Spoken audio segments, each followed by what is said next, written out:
Guys, good morning. कैसे हैं आप सब? आई होप आपकी भी पढ़ाई बहुत ज़्यादा अच्छी चल रही होगी। और दिसंबर आ चुका है और ठंड इतनी ज़्यादा अचानक से बढ़ गई है ना।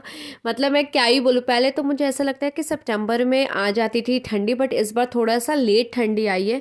और इतनी ठंड में हम बाहर कुछ जा भी नहीं सकते, तो बालकनी में ही मैं थोड़ा सा कॉफ़ी पी लेती हूँ और ऐसे घूम उम लेती हूँ कि ताकि माइंड थोड़ा फ्रेश हो जाए। उसके बाद मैं खाना खा लेती हूँ। दाल बना था, रोटी बनी थी और सब्जी बनी थी। उसके बाद मैं बैठ जाती हूँ रिवीजन करने के लिए जो भी क्लासेस इससे पहले क्लासेस में पढ़ाया गया था।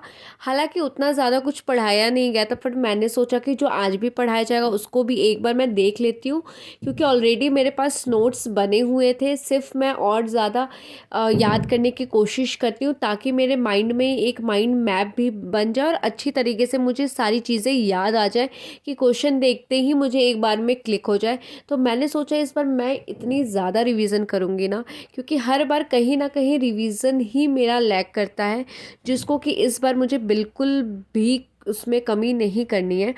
उसके बाद 4 बजे के अराउंड हमारी क्लासेस स्टार्ट हो गई थी एंशियंट हिस्ट्री की, जो कि मंजू सर पढ़ा रहे हैं। मैंने खान सर से ही लिया है बीपीएससी का पूरा कोर्स, जो 4500 का होता है।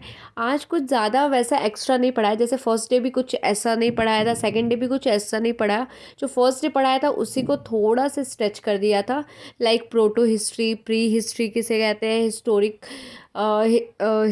किसे कहते हैं, या फिर थोड़ी थोड़ी स्टोरीज़ कि उसमें क्या क्या चीज़ें आती हैं, वो सब एक दूसरे से कैसे अलग हैं। उसके बाद उन्होंने प्रॉपर हमें सिलेबस लिखवाया कि क्या क्या चीज़ें सिलेबस में हैं, क्या क्या चीज़ों पे हमें ज़्यादा ध्यान देना है। जैसे कि अगर हम बीपीएससी की बात करते हैं तो गुप्ता हो गया या मौर्यन हो गया, इस दो ऐसे टॉपिक्स हैं जिससे बहुत सारे क्वेश्चन पूछते हैं। हालांकि हमें पढ़ना सब है, क्योंकि पूछ तो वो कुछ भी सकता है।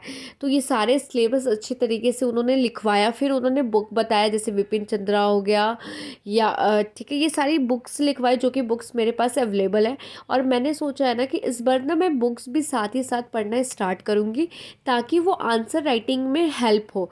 क्योंकि ऐसे नोट से आंसर राइटिंग में उतना ज़्यादा हेल्प नहीं हो रहा है। जब हम बुक पढ़ेंगे तो हमें बहुत सारी टर्मोलॉजी समझ आएगी या टर्मोलॉजी याद होगी, तो वो हम अपने आंसर राइटिंग में यूज़ कर सकते हैं। इसलिए ये तो बहुत ज़रूरी है कि आंसर राइटिंग के लिए कि बुक रीडिंग करना। और बाद में अगर हम पढ़ेंगे सारा टॉपिक ख़त्म होने के बाद, तो हमारे ऊपर ही बर्डन कुछ ज़्यादा आएगा। इस वजह से सोचा है कि साथ ही साथ वो पढ़ना शुरू शुरू कर देंगे। तो आज भी कुछ उतना ज़्यादा खास पढ़ाया नहीं था।